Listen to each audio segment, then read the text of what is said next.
Hi everyone, I'm Mark. I'm the Program Manager for Rediscover Cycling here at the Rediscovery Centre in Ballymun, where we do all our bike reconditioning and bike repair. This is the second in our series on checking the bike in a very thorough and comprehensive way. We started with our first 3 steps of 10, checking the frame, checking the headset, and checking the bottom bracket at the base of the bike. Now we're going to check the wheels. So the check is the same for the front and the back wheel.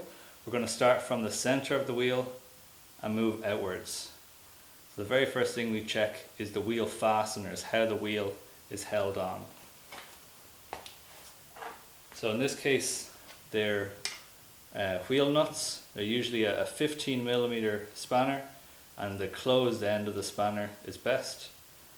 I'm just going to loosen it up a bit and make sure that the wheel is all the way up inside the frame, it's centered, before tightening it up on each side. These are very large nuts, so you can tighten them very hard, make sure your wheel's not going to go anywhere. So that's our wheel fastener checked. It might be an Allen key, or it might be a quick release lever, like one of these, and like on this bike I have over here. To check that these are tight enough, when it's open all the way, it should be loose.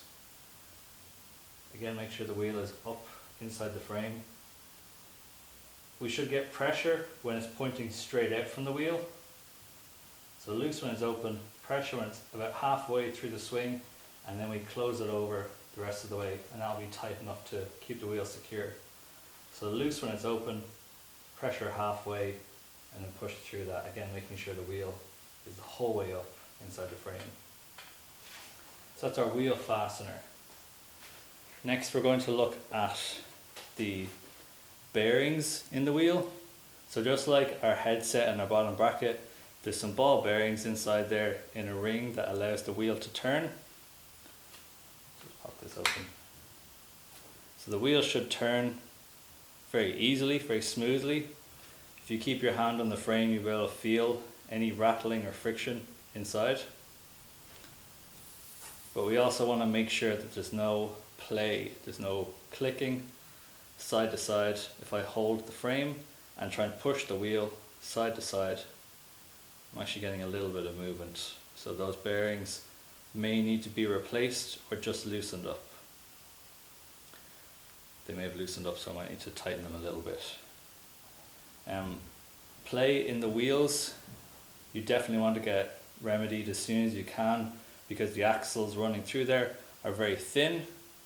So if there's uneven pressure on them, the axle can bend or break. So any play in the wheels, you want to get that sorted as soon as you can. So again, we're working from the center outwards. We've done our wheel fastener, we've checked the bearings, and now we're going to check the spokes. So I'll just move to this wheel on the truing stand. If you start at your valve, just grab each of the spokes and give them a squeeze, because they might look okay. There should be a little bit of movement on each one, but it should be fairly tight still. And you want to squeeze each of them because they can look fine, but then some of them may not even be attached or have almost no tension to them. And that might cause the wheel to be bent, to rub off the brakes as you're cycling. So you want to check all of the spokes. Like our frame, you can clean as you go. It'll help train your eye in and notice any cracks or dents in the rim or in the spokes. Continuing outwards from the center, we're going to look at the rim. We'll spin it inside the frame or inside a truing stand like this to check if it's bent, if it's running true, if it's in a straight line the whole time. If it's badly bent, it'll be rubbing off the brakes, it'll be something you'll need to get repaired. But small little bends here and there aren't necessarily something that needs to be sorted immediately, just something to keep track of.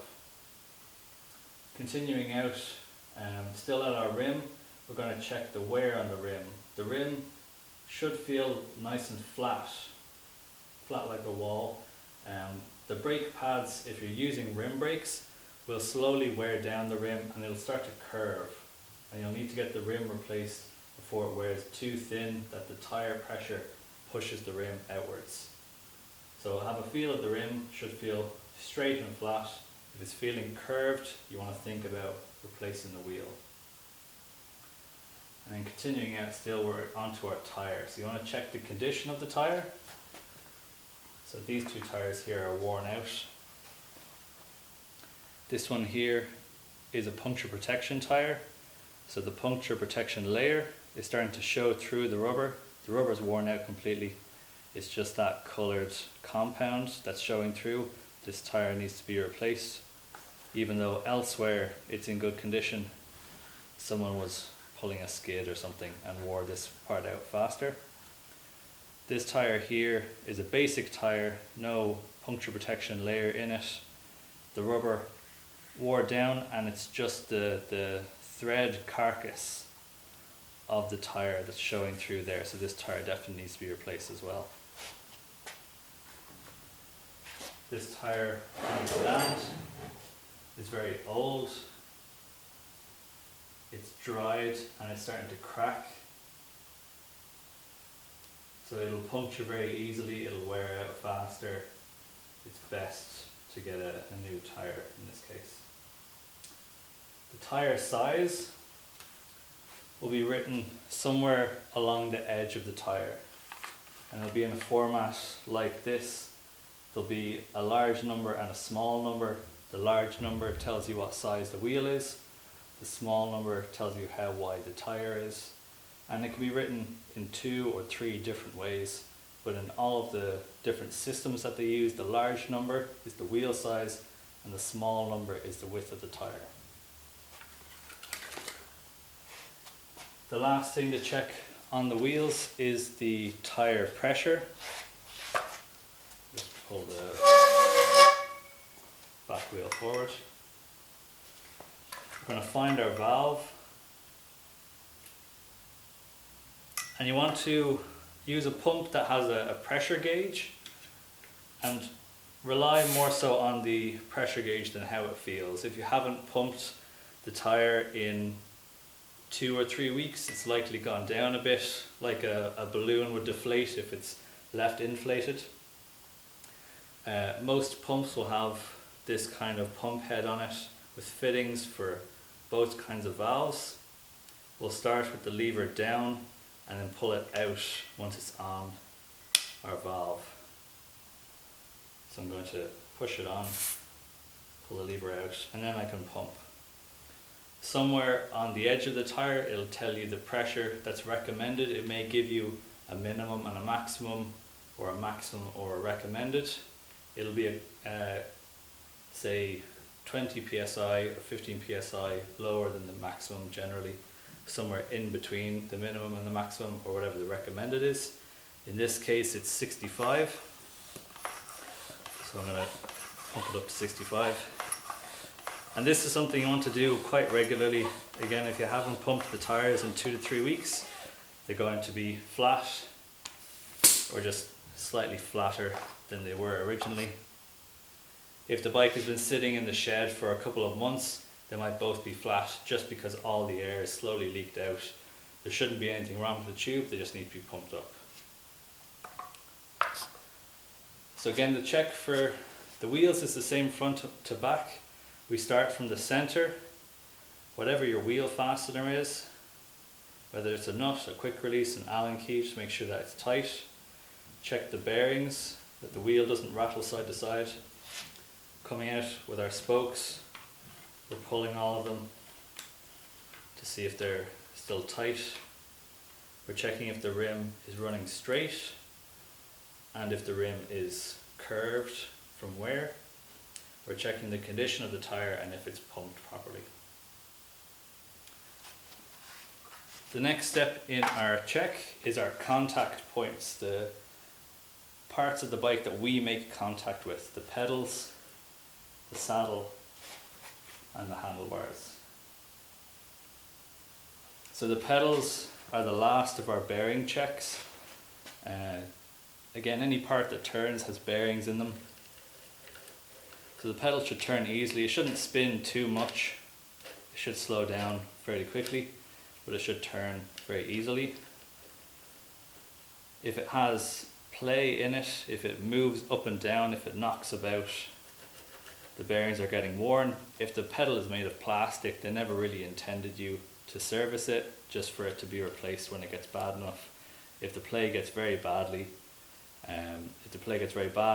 the axle inside, the metal axle, will start to work its way through the plastic. So if it's making a lot of noise or it's really moving about, best to make sure the pedals are replaced before they get too damaged.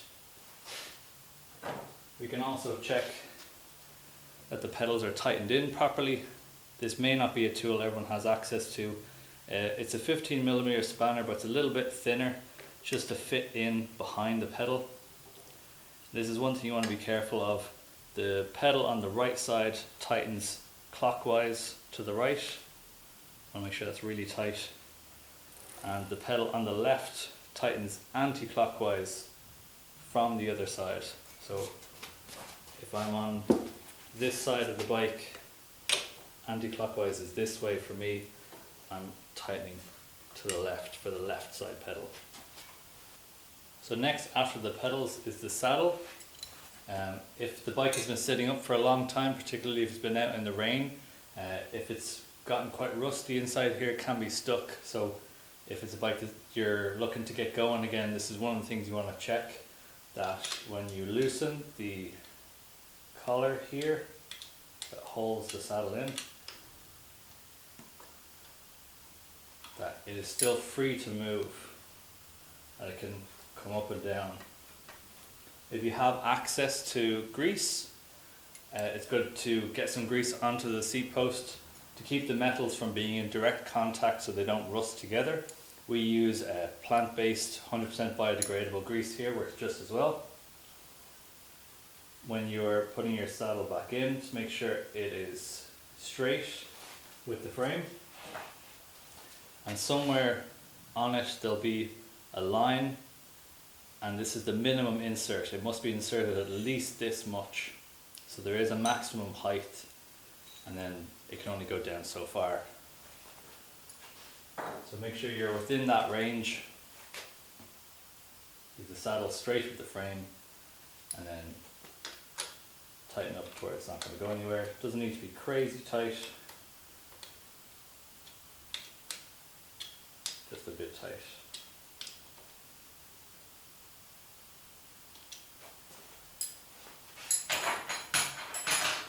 You'll also want to check how the saddle is mounted onto the seat post, that those bolts are good and tight.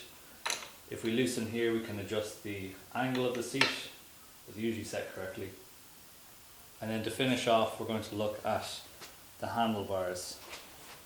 We'll check that the nut or bolt holding it together is tight. This one's a little bit loose. Oh, the wrong way.